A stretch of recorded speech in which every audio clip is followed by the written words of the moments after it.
Hello students. तो अब हम आगे बढ़ेंगे। जो चरक संहिता चिकित्सा रसायन का फर्स्ट चैप्टर है, उसमें सेकंड पार्ट में आपको कराने वाला हूँ। तो अपनी बुक निकाल लीजिए, चरक संहिता सेकंड की, जिसमें चिकित्सा रसायन दिया हुआ है, और 7 नंबर पेज पर आ जाइए। तो शुरू करते हैं फिर कि रसायन प्रयोग करने की 2 विधियों का उल्लेख ऋषियों ने किया: कुटी प्रावेशक, वातातपक। श्लोक को निशान लगा लीजिए और जहाँ जहाँ आपको जो नज़र आ रहा है पिंक कलर से किया हुआ, वहाँ तक भी, जैसे अपशब्द पुरुषा रसायनम न कभी किनको रसायन का सेवन नहीं करना चाहिए उनके लिए, ठीक है। ये सुश्रुत के लिए बताया गया है। और सुश्रुत चिकित्सा अध्याय 27 में पर्यवैसे मध्य अनुपस्थ रसायनम प्रबंधित विषम प्राज्ञ शुद्ध ये स्निग्ध शुद्धस्तन सारा, यहाँ तक ये निशान लगा लीजिए। रसायन सात्विक वाजिकरण राजस होता है, ये अभी आपको पता होना चाहिए।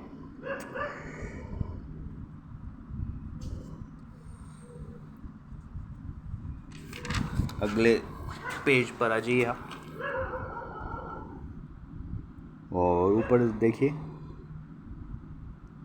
जो चार्ट आपने अच्छे से याद कर लेना है।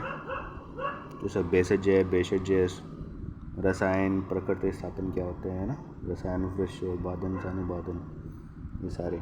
रसायन कुटी प्रावेशिक, वातातपिक।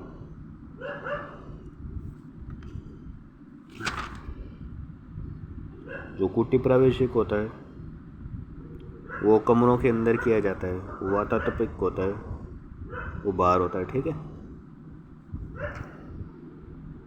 ये कुटी प्रावेशिक निर्माण की विधि और स्थानीय पूरा श्लोक, पूरा हिंदी पैराग्राफ आपको पढ़ना है कि बेस कुटिया को कैसे बनाया जाता है, और इसका जो है ना, इसके अंदर कितने कैसे कमरे होने चाहिए, इसमें हवा जानी चाहिए कि नहीं जानी चाहिए, वो सारी बातें इसके अंदर आई गई है।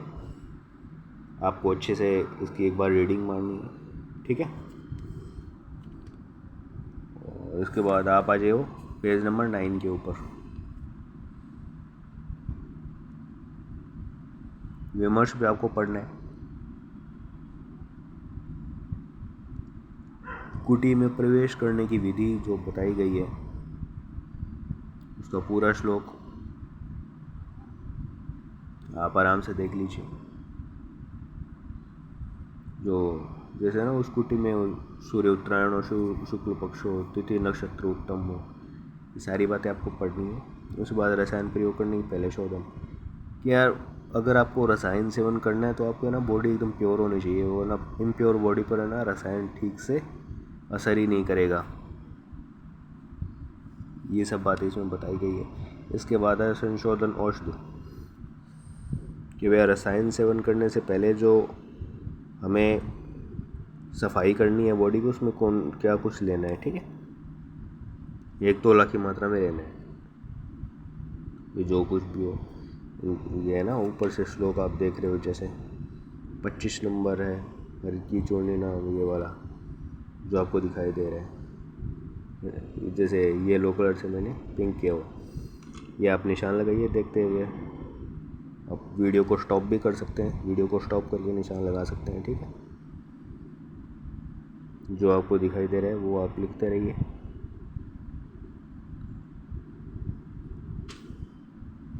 रसायन संशोधन दोस्त आप लिख सकते हैं हरित्यादि, जो का संसर्जन क्रम, ठीक है। तो हीन शुद्धि वाले को 3 दिन, मध्य शुद्धि वाले को 5 दिन और उत्तम शुद्धि वाले को 7 दिन तक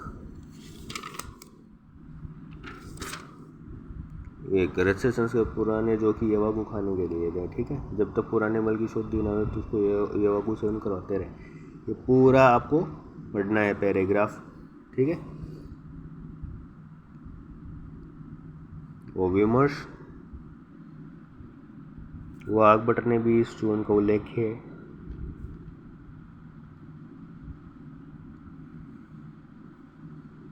ये यहाँ पर जो है ना आपको दिखाई दे रहा है, ये निशान लगा लीजिए।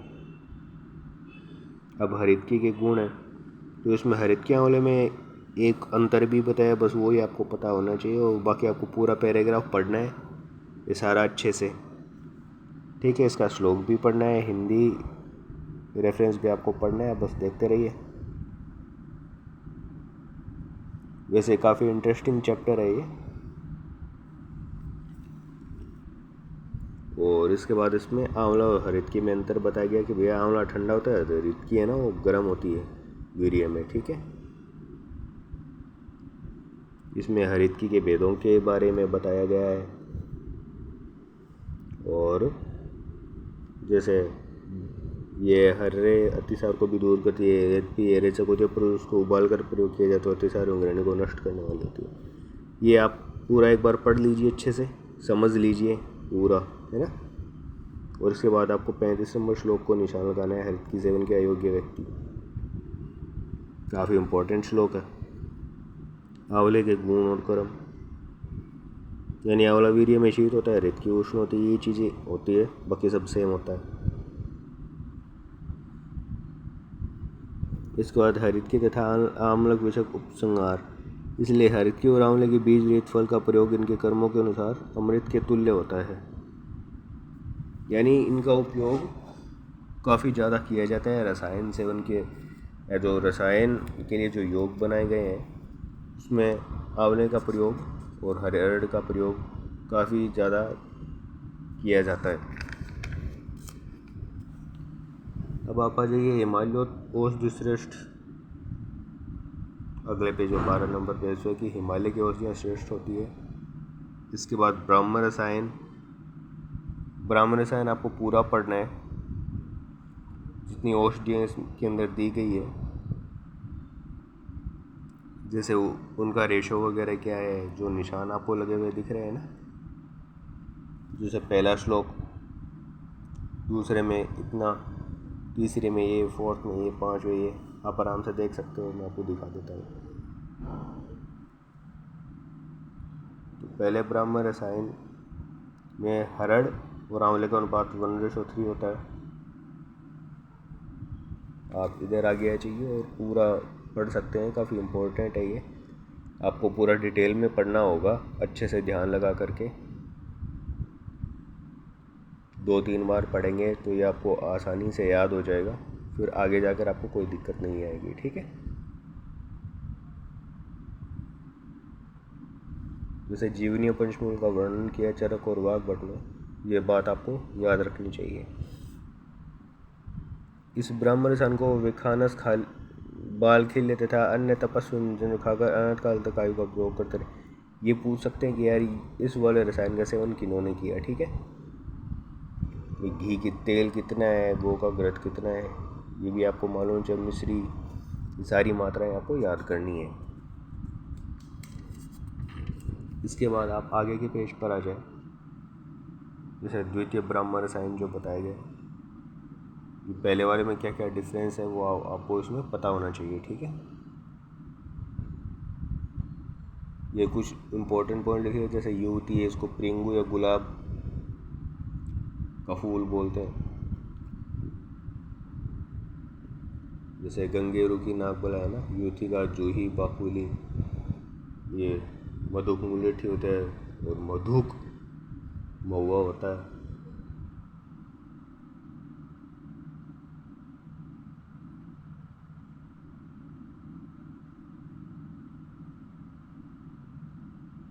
वो जो द्वितीय ब्राह्मण रसायन है उसमें हरड़ नहीं होती, ये बात आपको याद रखनी है। और इसमें भस्म का प्रयोग किया जाता है, जैसे स्वर्ण भस्म, रजत भस्म, ताम्र भस्म, जो नीचे आप देख रहे हो।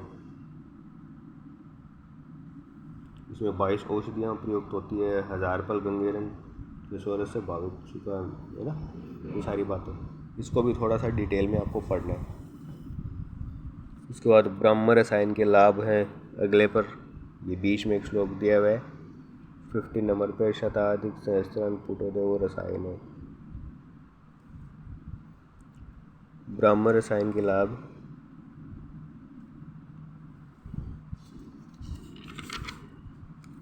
इसके बाद च्यवनप्राश दिया हुआ है,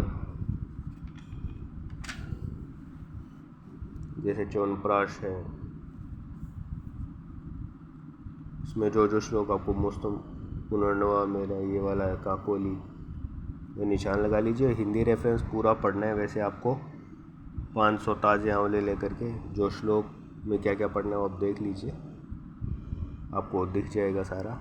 आप स्टॉप करके भी निशान लगा सकते हैं। इसके बाद च्यवनप्राश के गुण हो गए। शारंगधर में अष्टमा श्वास रखने का आदेश है, जैसे पचे द्रोण जल क्षिप्त्वा ग्राम अष्टमा ऐसे है ना, ये वाली लाइन। इसके बाद च्यवनप्राश के गुण पूरे ही पढ़ने पड़ेंगे आपको, लगभग पूरे श्लोक आपको अच्छे से पढ़ने। अब ये ज़्यादा से याद रखना, मेरी स्मृतिकांति नाम ये वाला बार बार पूछा गया है। जरा करतु रूप में से सरों विवृत्ति रूप नव से अश्य माता योगचान, ये भी जब इसको कितना खाना चाहिए जहाँ मैंने अंडरलाइन की है वो आप भी करते चाहिए अंडरलाइन।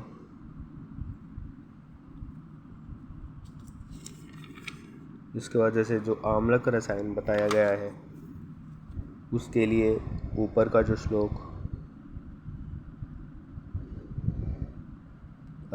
आम्लक हरित की नाम आम्लक विविध की नाम प्राश वर्धनम मृदावलिप्ता नाम भक्ष्य दुस्तावत अग्निबल से परिहार काल के अर्थ में, ठीक है।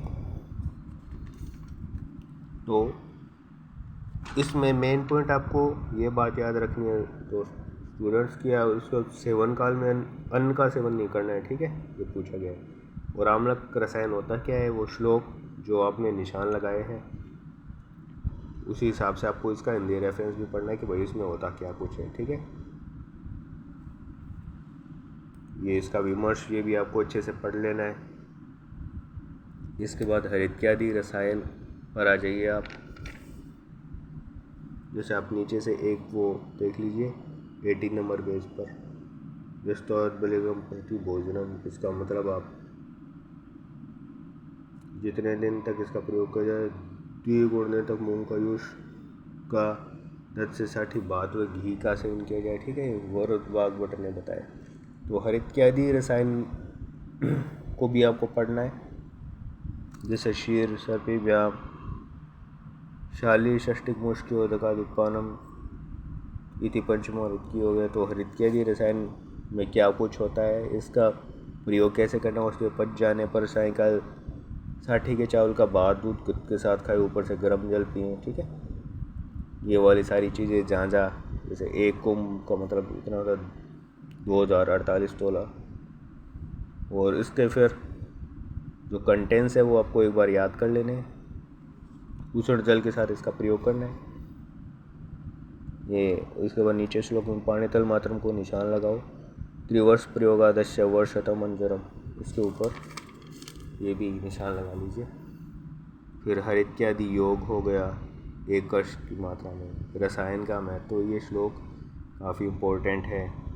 ये नीचे का श्लोक भी काफ़ी इम्पोर्टेंट है कि हमने इसमें क्या कुछ पढ़ा है। तो ब्रह्म रसायन, द्वितीय ब्रह्म रसायन, च्यवनप्राश, आम्लक रसायन, हरित्य रसायन, हरित्यादि योग, ये 6 चीज़ें अपन ने इस पार्ट के अंदर पढ़ा है। हरित्यादि योग की मात्रा बताई गई है, एक वर्ष मात्रा, 3 वर्ष तक इसका प्रयोग करना है। फिर उसमें क्या है 100 साल तक आदमी जीता है, ठीक है। ये विमर्श हो गया लास्ट वाला, और आज का चैप्टर यहीं ख़त्म होता है।